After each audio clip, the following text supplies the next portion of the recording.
Hujung minggu bukan sekadar waktu rehat tetapi ia peluang terbaik untuk keluarga berkumpul dan luangkan masa berkualiti bersama. Menyertai pertandingan dekorasi kek bento misalnya antara yang boleh dimanfaatkan seisi keluarga. Laporannya dalam segmen Potret Inspirasi.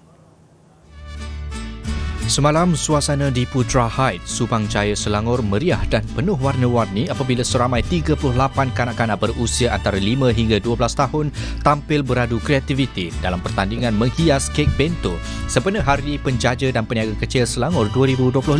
Pertandingan sehari itu menjadi pentas untuk peserta cilik menonjolkan bakat dalam seni dekorasi makanan selain mengeratkan hubungan keluarga yang hadir memberi sokongan. Menariknya, hanya dalam tempoh 20 minit, pelbagai variasi rekaan kek bento berjaya dihasilkan. Hasilnya membuatkan juri rambang mata untuk mencari pemenang. Itulah saya terkejut juga sebabnya yang apa yang saya nilai, yang mana yang kecil tu lagi kemas dan kreatif.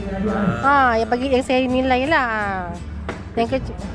Dia kreatif, lepas tu ialah macam mungkin kita rasa daripada kekemasan dia pun kemas, bersih.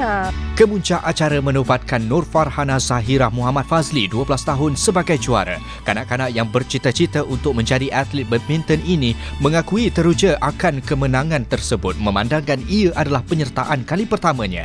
Sebab selalunya jarang-jarang dapat nombor 1. Masa Merdeka pernah masuk pertandingan mewarna. Tu je lah, tapi dapat sagu hati. Bolehlah.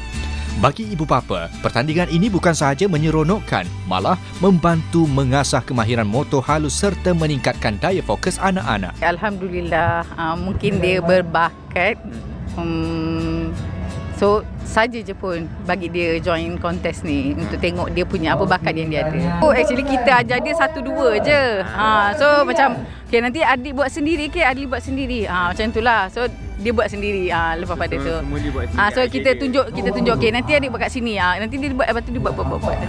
Pendek kata, pertandingan dekorasi kek bento dilihat sebagai platform positif yang menggalakkan pembelajaran kreatif dan meningkatkan keyakinan diri kanak-kanak melalui aktiviti praktikal.